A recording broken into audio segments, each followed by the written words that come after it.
நடத்தும் தேவா. ஆண்டவரும் இரட்சகருமாகிய இயேசு கிறிஸ்துவின் நாமத்தில் அன்பின் வாழ்த்துக்கள். தேவ பிள்ளைகளுடைய வாழ்க்கையிலே அநேக நேரங்களிலே நாம் எதிர்பார்த்திருக்கிற நன்மைகள் துரிதமாய் கிடைக்காதது நிமித்தமாக சோர்ந்து போய் இருக்கிறது உண்டு.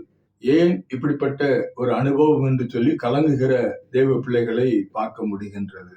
நான் ஆலயத்துக்கு செல்கின்றேன், நான் எல்லா ஜபங்களிலும் ஆராதனைகளிலும் நான் கலந்து கொள்கிறேன். ஆனாலும் என்னுடைய வாழ்க்கையில தேவன் வைத்திருக்கிற நன்மையை பெற்றுக்கொள்ள முடியாதபடி நான் கலங்கி கொண்டிருக்கிறேன், ஏனென்றே புரியவில்லை என்று சொல்லி கலங்கி கொண்டிருக்கிற அருமையான தேவ பிள்ளையே, நாளைய தினத்துக்கு உங்களை பரிசுத்தப்படுத்திக் கொள்ளுங்கள் என்று யோசுவா 7:13 நம்மை பார்த்து சொல்லுகிறார். நம்முடைய வாழ்க்கையிலே தேவன் வைத்திருக்கிற நன்மைகளை பெற்றுக்கொள்வதற்கு சில நேரங்களிலே நம்முடைய குறைகள், பாவங்கள், கர்த்தருடைய வார்த்தைக்கு கீழ்ப்படியாத அனுபவங்கள் காரணிகளாய் இருந்து விடலாம். தேவனுடைய நன்மை நம்முடைய வாழ்க்கையில கடந்து வருவதற்கு, அதாவது தாமதிப்பதற்கு 3 காரியங்கள் உண்டு.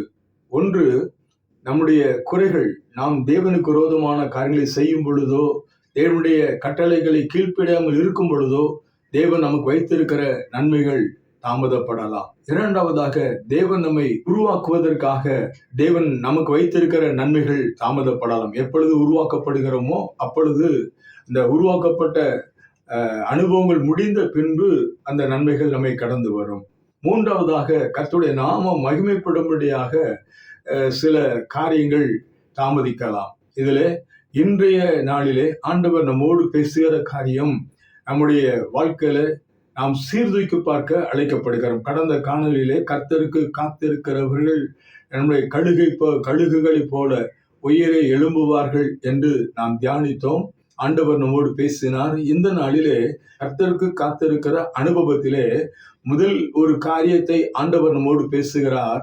நாளைய தினத்துக்கு இன்றைக்கு பரிசுத்தப்படுத்திக் கொள்ளுங்கள் என்று சொல்லுகிறார். இந்த வசனத்தின் பின்புலத்தை நாம் சற்று சீர்தூக்கி பார்ப்போமானால், தியானித்து பார்ப்போமானால், இஸ்ரவேல் ஜனங்கள் எகிப்திலிருந்து கானானுக்கு சென்று கொண்டிருக்கிற வேளையிலே மோசே மரித்து போகிறார். யோசுவாவின் தலைமையிலே இஸ்ரவேல் ஜனங்கள் கானான் தேசத்துக்கு சென்று கொண்டிருக்கும் பொழுது எரிகோ பட்டணத்தை முறியடித்து ஆயி பட்டணத்தை முறியடிக்கும்படியாக வந்திருக்கிறார்கள். இஸ்ரவேல் ஜனங்களை பார்த்து, எரிகோ பட்டணத்தை நீங்கள் பிடிக்கும் பொழுது அதில் உள்ள ஒன்றையும் எடுத்துக்கொள்ள கூடாது, அவைகள் எல்லாம் சாபத்தீடானவைகள், அவைகளை முற்றிலும் அழித்துவிட வேண்டும் என்று சொல்லி இஸ்ரவேல் ஜனங்களுக்கு கட்டளையிடுகிறார்.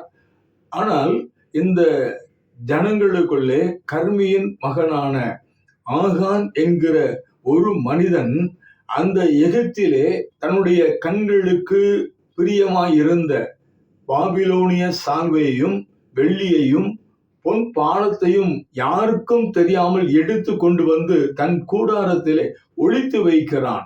இஸ்ரவேல் ஜனங்கள் ஆயி பட்டணத்தை முறியடிக்கப்படுவதற்கு போகும்படியாக வேவுகாரர்களை அனுப்பி எத்தனை நபர்கள் சென்றால் நாம் முறியடிக்க முடியும் என்பதை பார்த்து வரும்படியாக யோசுவா தன்னுடைய ஜனங்களை அனுப்புகிறார். அவர்கள் சென்று 2000 அல்லது 3000 பேர் இருந்தால் போதும், அந்த ஆயி பட்டணத்தை முறியடித்து விடலாம் என்று சொல்லுகிறார்கள். ஆனால் அவர்கள் ஆயி பட்டணத்தை முறியடிப்பதற்காக சென்ற பொழுது தோல்வியுற்றவர்களை திரும்பி வருகிறார்கள். கிட்டத்தட்ட 36 பேர் அதிலே வெட்டி கொல்லப்படுகிறார்கள். இந்த நிலையிலே யோசுவா ஆண்டவருடைய சமூகத்திலே விழுந்து, ஆண்டவரே, ஏன் இப்படிப்பட்ட ஒரு காரியம் நடக்கிறது, ஆண்டவருடைய நாமம் தூஷிக்கப்படுவதற்கு காரணமாகிவிட்டதே என்று சொல்லி கர்த்தருடைய சமூகத்திலே புலம்பிக் கொண்டிருக்கும் பொழுது ஆண்டவர் யோசுவாவை பார்த்து சொல்லுகிறார், எழுந்திரு, ஜனங்களை பரிசுத்தப்படுத்து என்று சொல்லுகிறார். இந்த ஜனங்களுக்குள்ளே சாபத்தீடானது இருக்கிறது. அந்த சாபத்தீடானது இருக்கும் வரை நான் இந்த ஜனங்கள் மத்தியிலே நான் உலாவ முடியாது. ஆகையினாலே இந்த சாபத்தீடானது எல்லாவற்றையும் அழிக்கப்படும் பொழுதுதான் நான் உங்கள் மத்தியிலே வர முடியும். ஆகையினாலே ஜனங்களை பரிசுத்தப்படுத்திக் கொள்ளுங்கள், நாளைய தினத்துக்காக இன்றைக்கு பரிசுத்தப்படுத்திக் கொள்ளுங்கள் என்று சொல்லுகிறதை பார்க்கிறோம். அருமையான தேவ பிள்ளையே, நம்முடைய வாழ்க்கையிலே நம்முடைய குறைகள், நம்முடைய தேவன் விரும்பாத காரியங்கள், தேவனுடைய கட்டளைகளை, கற்பனைகளை நாம் கீழ்ப்படியாத அனுபவங்கள் இருக்கும் பொழுது நமக்காக தேவன் வைத்திருக்கிற நன்மைகளை பெற்றுக்கொள்வது தாமதமாகலாம். ஆகையால் நம்முடைய கர்த்தருடைய சமூகத்திலே காத்திருக்கும் பொழுது பரிசுத்தத்திற்காக நாம் கர்த்தருடைய சமூகத்திலே நாம் கெஞ்ச வேண்டியது அவசியமாய் இருக்கிறது. ஆண்டவர் என்னை பரிசுத்தப்படுத்தும், என்னுடைய குறைகள் என்ன என்று சொல்லி கேட்டு அதை சரி செய்து கொள்ள வேண்டுவது அவசியமாய் இருக்கிறது. எப்படி ஒரு ஆகானை அந்த இஸ்ரவேல் ஜனங்கள் முற்றிலும் அழித்த பொழுது ஆயி பட்டணத்தை முறியடிக்க முடிந்ததோ, அதே போல இந்த நாளிலே நாம் தேவன் நமக்காக வைத்திருக்கிற நன்மைகளை பெற்றுக் கொள்வதற்கு தடையாய் என்ன இருக்கிறது என்பதை தேவ சமூகத்தில் காத்திருந்து அதை முற்றிலும் ஒழித்து விடும் பொழுது கர்த்தருடைய நன்மையை நாம் துரிதமாக பெற்றுக்கொள்ள முடியும். கர்த்தருடைய சமூகத்திலே காத்திருந்து நம்மை படுத்திக் கொள்ள வேண்டியது அவசியமாய் இருக்கிறது. நிறைய பேர் சொல்லும் பொழுது என்னிடத்தில் என்ன குறைவு என்று சொல்லுவார்கள். ஆனால் நம்முடைய தேவ சமூகத்தை வரும் பொழுதுதான் நம்மை முற்றிலும் டோட்டலாக நம்முடைய ஆண்டவருடைய சமூகத்துல வரும் பொழுது எனக்குள்ள இருக்கிற எல்லாவற்றையும் வெளியே வச்சுட்டு ஆண்டவர்கிட்ட கேட்டாதான் ஆண்டவர் சொல்லுவாரு, மகளே இந்த இடத்துல உன்னுடைய குறை இருக்கிறத சரி பண்ணுன்னு சொல்லுவார். அதை சரி செய்யும் பொழுது கர்த்தர் நமக்கு வைத்திருக்கிற நன்மைகளை பெற்றுக்கொள்ள முடியும். இன்னைக்கு கழுகை குறித்து நாம் பார்க்கும் பொழுது, கழுகு அது தன்னுடைய வாழ்க்கையில 80 வருடங்கள் வாழுமாம். அந்த 80 வருடங்களிலே கிட்டத்தட்ட 40 வருடங்கள் வரும் பொழுது அதனுடைய அலகுகள் மொட்டையாகி, அதனுடைய நகங்கள் மொட்டையாகி, தன்னுடைய சரீரத்திலே திசுக்கள் நிறைந்ததினாலே பறக்க முடியாத அளவுக்கு வந்து விடுமாம். அந்த நிலையிலே கழுகுடைய நிலைமை ஒன்று, அது சாக வேண்டும். இல்லை என்று சொன்னால் அந்த எதெல்லாம் மழுங்கி இருக்கிறதோ அதை சரி செய்ய வேண்டும். ஆனால் அந்த கழுகு தன்னுடைய இயலாமைக்கு காரணம், பறக்க முடியாததற்கு காரணம் தன்னுடைய அலகுகள் மொட்டையாகிவிட்டது, தன்னுடைய சரீரத்தில் திசுகள் பெருகிவிட்டது, தன்னுடைய கால்களிலே உள்ள நகங்கள் மழுங்கி விட்டது.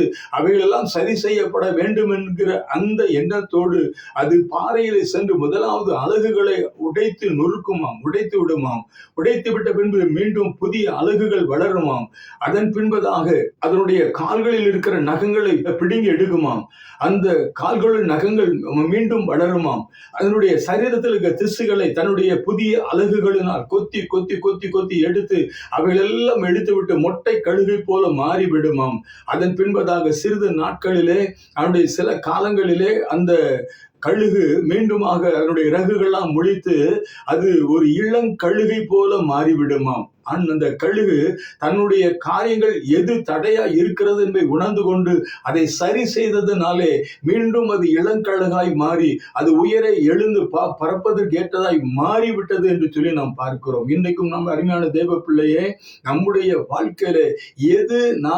நம்முடைய வாழ்க்கையில தேவன் வைத்திருக்கிற நன்மைகளை பெற்றுக்கொள்வதற்கு தடையா இருக்கிறது என்பதை நாம் முதலாவது புரிந்து கொண்டு அதை சரி செய்யும் பொழுது தேவன் நமக்காக வைத்திருக்கிற நன்மைகளை பெற்றுக்கொள்ள முடியும். நாளைய தினத்துக்காக இன்றைக்கு உங்களை பரிசுத்தப்படுத்திக் கொள்ளுங்கள் என்று சொன்னார். அவர்கள் பரிசுத்தப்படுத்தினார்கள், அதிநிமித்தமாக ஆயி பட்டணத்தை முறியடித்தார்கள். அது கர்த்தருடைய நாமம் மகிமைப்படுவதற்கு ஏதுவாய் மாறினது. இன்றைக்கும் நாம் இருக்கிற இடத்திலே கர்த்தருடைய நாமம் மகிமைப்படுவதற்கு தடையாய் கர்த்தருடைய கருத்துல வர வேண்டிய நன்மைகள் வராததினாலே கர்த்தருடைய நாமம் தூசிக்கப்படும் ஏதுவான காரியங்கள் நடந்து கொண்டிருக்கிறதோ, இன்றைக்கு ஆண்டவர் சொல்லுகிறார், இன்றைக்கு உங்களை பரிசுத்தப்படுத்திக் கொள்ளுங்கள்.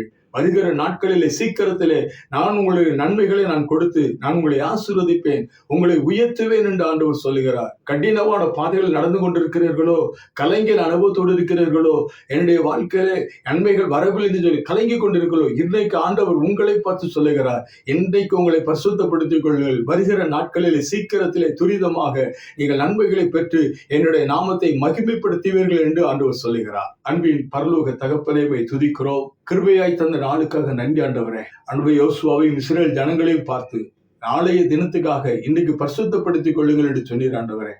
அவர்கள் ஆயி பட்டணத்தை முறியடிக்க முடியாமல் தோல்வியில் இருந்த பொழுது அவளோடு பேசின வார்த்தை, உன்னுடைய குறைகள் சாபத்திடார்ந்து உங்கள் மத்தியில் இருக்கிறபடியினாலே நான் உங்களுக்கு ஜெயத்தை தர முடியவில்லை என்று சொல்லி அவளோடு பேசினேன். அவர்கள் பரிசுத்தப்படுத்தினார்கள், ஜெயத்தை பெற்றுக் கொண்டார்கள். அதே போல நாங்களும் கூட எங்களுடைய வாழ்க்கையில எவைகளெல்லாம் நமக்கு பிரியமில்லாத காரியங்களோ, எவைகளில் எந்தெந்த இடங்களிலே உங்களுடைய கற்பனைகளை கட்டளைகளை கை கொள்ளாமல் இருந்திருக்கிறோமோ அவைகளெல்லாம் நாங்கள் உணர்த்தப்பட்டு சரி செய்து நீ வைத்திருக்கிற நன்மைகளை பெற்று நாமத்தை மகிமைப்படுத்த உயர்த்த கிருபை தாரும்.